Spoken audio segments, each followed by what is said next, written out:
राज्यातील ऊस उत्पादक शेतकऱ्यांना एक रकमी एफआरपीचा कायदा पूर्ववत व्हावा यासाठी मुंबई उच्च न्यायालयात सुरू असलेल्या याचिकेची सुनावणी पूर्ण झाली असून लवकरच याबाबत उच्च न्यायालयाकडून ऊस उत्पादक शेतकऱ्यांना दिलासा मिळेल असा आशावाद वाटत असल्याची प्रतिक्रिया स्वाभिमानी शेतकरी संघटनेचे संस्थापक राजू शेट्टी यांनी दिली।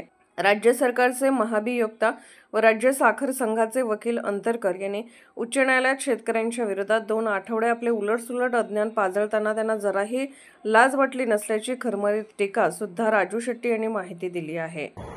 एफआरपीच्या तुकडे याचिका प्रकरणी आज उच्च न्यायालयामध्ये सकाळी 10:30 पासून 3 वाजेपर्यंत प्रदीर्घ अशी सुनावणी झाली।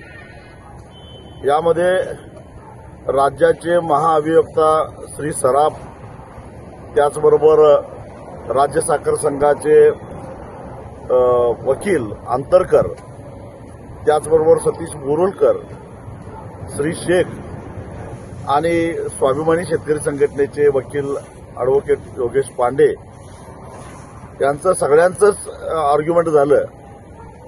आणि या दरम्यान राज्य साखर संघाचे जे वकील आहेत अंतरकर यांनी कोर्टाच्या निदर्शनास आणून दिलं की 2022 साली मला पूर्ण एफआरपी मी ज्या कारखान्याला ऊस घातलाय त्या कारखान्याने दिलेली आहे।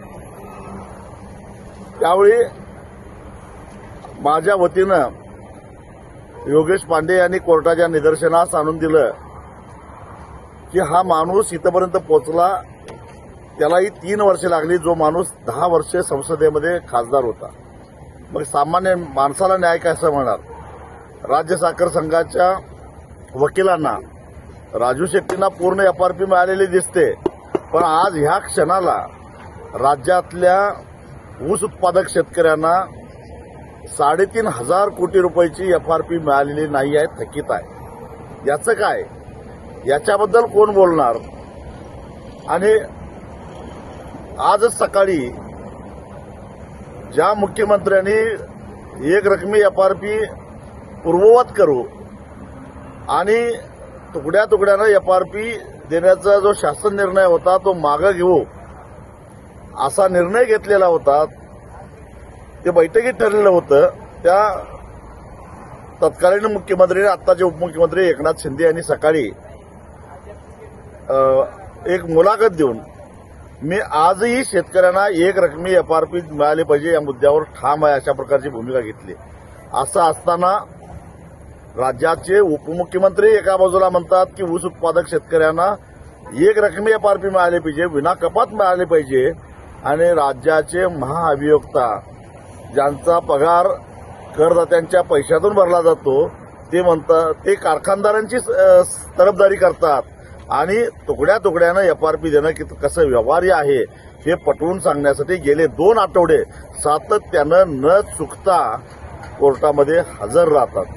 राज्य साखर संघाचे जे वकील आहेत अंतरकर, त्यांना मला मिळालेली एफआरपी दिसते, पण त्यांनी हे लक्षात ठेवावं, अंतरकर साहेब, तुम्हाला जे काही 40-50 लाख रुपये राज्य साखर संघानं फी दिलेली आहे, ती फी देण्यासाठी राज्य साखर संघ आमच्या ऊसातून टनाला 1 रुपया गोळा करतं आणि माझा वर्षाला 300 टन ऊस जातो, म्हणजे तुमच्या पगारामध्ये माझे सुद्धा 300 रुपये आहे ते विसरू नका।